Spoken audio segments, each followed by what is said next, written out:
दोस्तों, welcome back. आप देख रहे हैं कॉफी विद सुमित जैन। दोस्तों, कई बार ये क्वेश्चन आता है कि पाकिस्तान टूटने की कगार के ऊपर है और भारत को अब वो करना चाहिए जो हम 75 साल 77 साल में नहीं कर सके। वो है पीओ के गिलगिट बल्तिस्तान के एरिया को ले जाना, या दूसरा काम है कि पाकिस्तान के टुकड़े करना। अब इसके ऊपर एक विश्लेषण करते हैं डीपली कि क्या ये पॉसिबल है। पहली बात ये, क्योंकि हमें मालूम है कि पाकिस्तान ने हमेशा ही भारत को हजारों घाव देने की या हजारों घाव की मौत देने की बात बोलता था, और उसने ये नफरत से अपने कंट्री का बुरा हाल कर लिया। और आज वही घाव उसे मिल रहे हैं दिन पर दिन, जब से मोदी जी प्रधानमंत्री बने हैं। अब आप सोच के देखिए कि हमें मालूम है कि पाकिस्तान तो टूटने वाला है, टूटेगा भी। क्यों? क्योंकि इकोनॉमिकली, सोशली, डिप्लोमेटिकली, हर मोर्चे के ऊपर उसके पास इतनी बड़ी-बड़ी चुनौतियां हैं जिसका सामना वो नहीं कर सकता। ये सारे संकट की ये आहट सुनाते हैं हमें, और पाकिस्तान खुद ही तेजी से बिखरता हुआ दिखाई देता है। ऐसा लगता है कि जैसे वो टूटने वाला है, कभी भी टूट के बिखर जाएगा। हमें कुछ करने की जरूरत भी नहीं पड़ेगी, वो अपने ही बोझ के नीचे वो टूटने वाला है। और जो चाइना जैसी ताकतें हैं, वो भी चाहती हैं कि पाकिस्तान को यूज किया जाए, इसे और तोड़ा जाए। क्या हमें ये जो आग लगी है पाकिस्तान के अंदर, उसके अंदर घी डालने की जरूरत है? हल्का सा काम भी हम भारत करेगा, पाकिस्तान के टुकड़े हो जाएंगे। वो उस कगार के ऊपर मोदी जी पाकिस्तान को लेकर आ चुके हैं। डिप्लोमेटिकली सारी दुनिया से अलग दलग कटा हुआ है, कोई भी इसकी बात सुनने को तैयार नहीं है। ये चिल्लाता रहता है, लेकिन वो कहते हैं पाकिस्तान वो पाकिस्तान। मिलिटरीली इनकी क्या हालत है, हर रोज तालिबान के लोग आ आकर वहां पर इनके आर्मी के लोगों को मारते जा रहे हैं। और कंट्री के अंदर जो आर्मी है उसके खिलाफ एक विद्रोह की सिचुएशन आ चुकी है। पीओके के अंदर ऑलरेडी भारत के साथ मिलने की बातें उठ रही हैं। जो इनका बलूचिस्तान है वो अलग होने की बात करता है। हर जगह पर ऐसा है कि बस पाकिस्तान से जिंदा कैसे हम भाग सकते हैं। अब प्रॉब्लम क्या है? पाकिस्तान एक डेमोक्रेटिक कंट्री है। मैं डेमोक्रेटिक कंट्री बोल रहा हूं, वैसे होना चाहिए सो कॉल्ड डेमोक्रेटिक कंट्री है। उसके अंदर जो हालात हैं इतने ज्यादा बिगड़ चुके हैं कि अशांति ही अशांति है सब जगह पर। हर जगह पर हिंसा हो रही है, हर जगह पर बॉम्ब फट रहे हैं, उग्रवाद बढ़ता जा रहा है। जो बॉर्डर एरियाज हैं उसके ऊपर लगातार संघर्ष बढ़ता जा रहा है। आतंकवादियों ने नाक में दम किया हुआ है, और इसका मतलब है कि पाकिस्तान के अंदर विस्फोटक स्थिति ऑलरेडी क्रिएटेड है। ऊपर से इकोनॉमिक मंदी है, भारी कर्ज उसके चुकाना है जो चुका नहीं सकता, जो उसका फॉरेन रिजर्व है वो घटता जा रहा है, आसमान को छूती हुई महंगाई है वहां पर। रुपए की जो वैल्यू है रोज कितने और नीचे गिर जाएगी उन्हें खुद को नहीं पता, यानी कि रुपए को खुद नहीं पता कि कल को मेरी कीमत क्या होगी। भ्रष्टाचार चरम सीमा के ऊपर है, बिजली है नहीं, पानी है नहीं, खाने को लाले हैं। दूध 200 रुपए लीटर है, और आटा भी 200 रुपए किलो से ज्यादा हो चुका है। लगभग आप ये देख लीजिए हर जगह पर 0/0 है।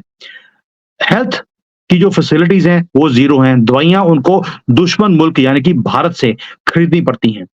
ये हालत है कि पाकिस्तान के अंदर कोई भी एक भी ऐसी चीज नहीं है, यानी कि ऐसी भयानक स्थिति है पाकिस्तान की जिसका आप अंदाजा नहीं कर सकते।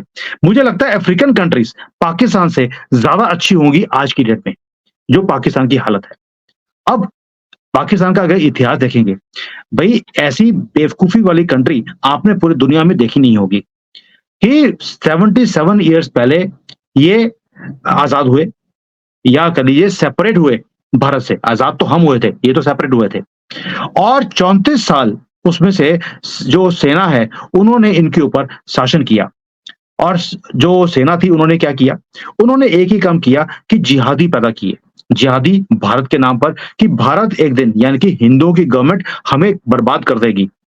वैसे तो सही बात है, मोदी जी ही खत्म करेंगे, क्योंकि कांग्रेस ये जो थे वो तो बाबर की औलाद थे। तो हिंदू गवर्नमेंट तो मोदी जी हैं, और मोदी जी इसका काम तमाम करने के बाद ही मुझे लगता है सांस लेने वाले हैं।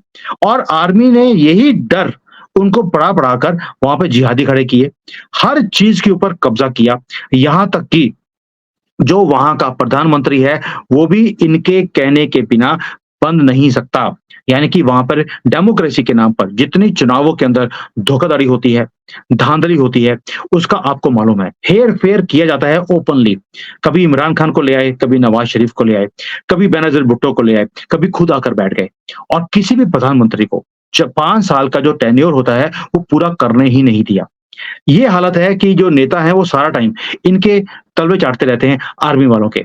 ये एक बड़ी खतरनाक सिचुएशन है। क्यों? क्योंकि सिर्फ़ आर्मी के आगे जो नेता है वही कठपुतली नहीं है, इवन कि 25 के 25 करोड़ जो लोग हैं वहाँ के, वो भी कठपुतली हैं। कोई स्वतंत्रता की तरह मतलब कि फ्रीली कोई भी स्पीच नहीं दे सकता, कोई भी इनके आशीर्वाद के बिना आगे बढ़ नहीं सकता। वो यूट्यूबर हो, टीवी के ऊपर हो, पॉलिटिशियन हो, कुछ भी हो। और जो पाकिस्तान की सेना है, उसने खुद को देश से जिसको बोलते हैं एक ऐसा विश्वसनीय अपना एक संस्था बना ली है, कि लोगों को लगता है कि भई हमें अगर आज़ादी दिलाएगा भारत के हिंदुओं से या भारत से जो कश्मीर है, वो पाकिस्तान को दिलाएगा, वो आर्मी दिलाएगी। उसके कारण ये जो डर है, काफ़िर पड़ोसी इसको हराने के लिए जो वहाँ पर एक जिहादी माइंडसेट है, वो सबसे ज़्यादा खतरनाक है। इसलिए मैं बार-बार बोलता हूँ, क्या इस वक़्त ये जो आग है उसके अंदर भारत को घी का काम करना चाहिए?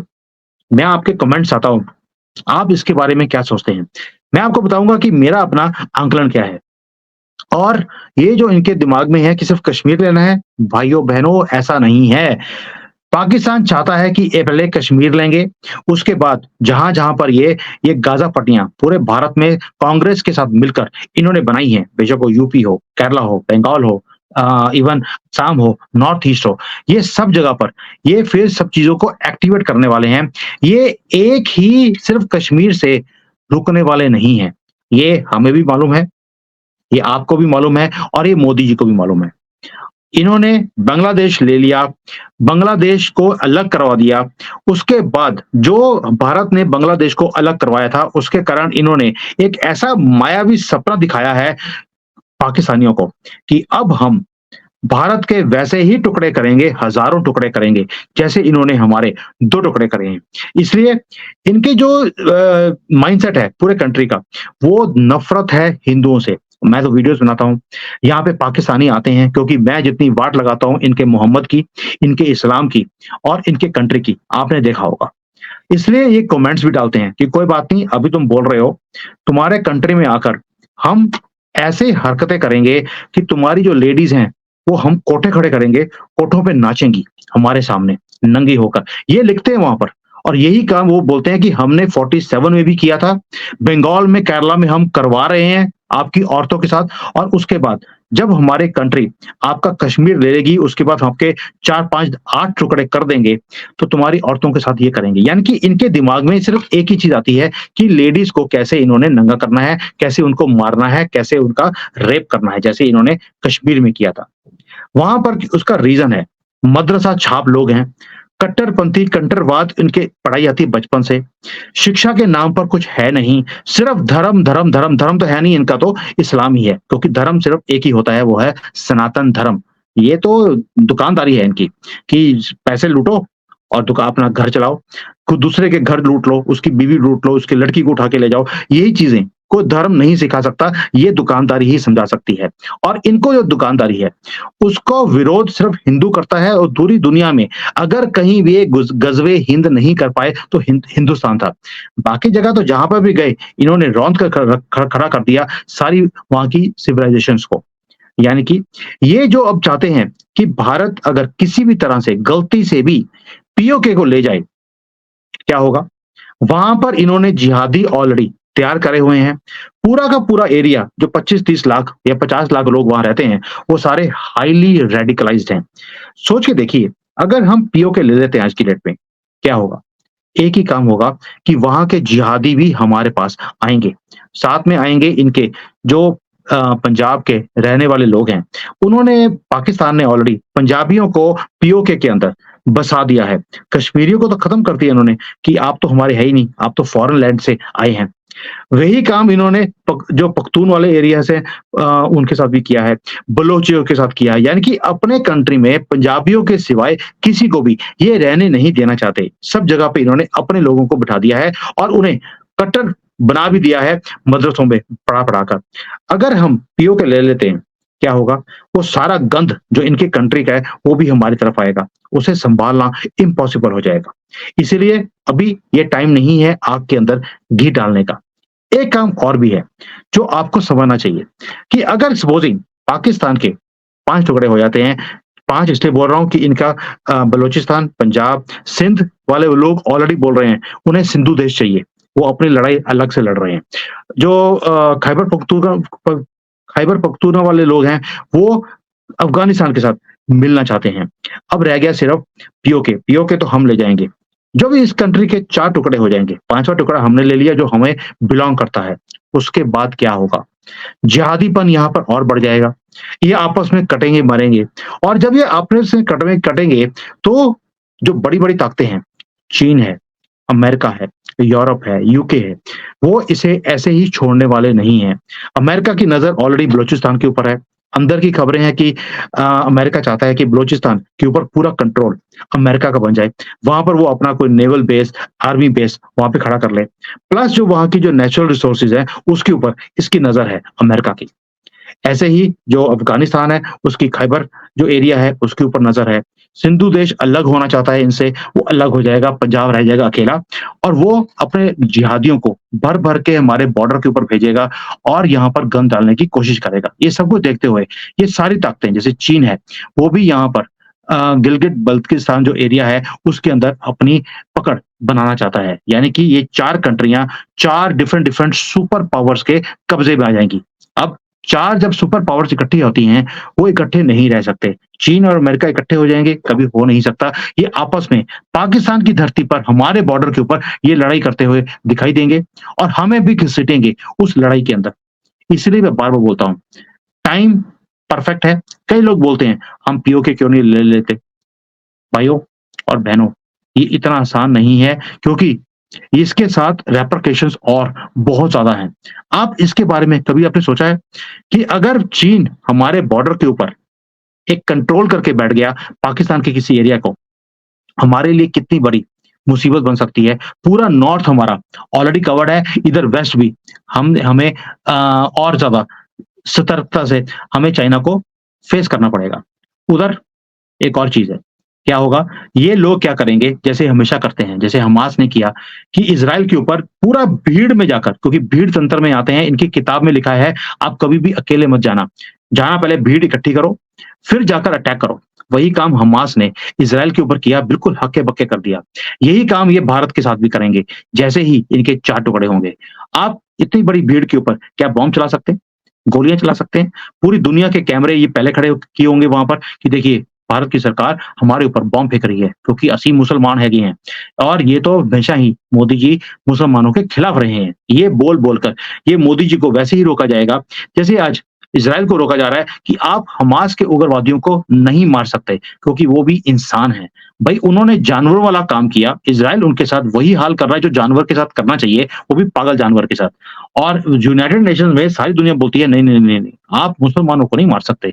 यही चीज़ वो भारत के साथ करने वाले हैं। इसलिए ये टाइम अभी पीओके के बारे में सोचने का नहीं है। पाकिस्तान के टुकड़े वो अपने आप हो जाएँगे, लेकिन वो हमारे लिए एक बहुत बड़ी मुसीबत बनने जा रही है और इसका समाधान दुनिया तो करने वाली नहीं है, मोदी जी को ही करना पड़ेगा। कैसे करेंगे? ये मोदी जी जाने, क्योंकि मैं बार-बार बोलता हूँ, मोदी है तो मुमकिन है और अगर मोदी जी के सामने ये प्रॉब्लम ऑलरेडी उनके टेबल के ऊपर है कि इसका समाधान क्या करना है। हो सकता है इसी प्रॉब्लम का समाधान निकालने के लिए रशिया जा रहे होंगे, वक़्त बताएगा कि क्या होगा।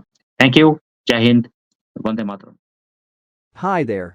If you liked the video, please don't forget to smash the like button, subscribe to our channel, and activate the bell icon so that you receive all notifications whenever we upload a new video. Thanks for watching.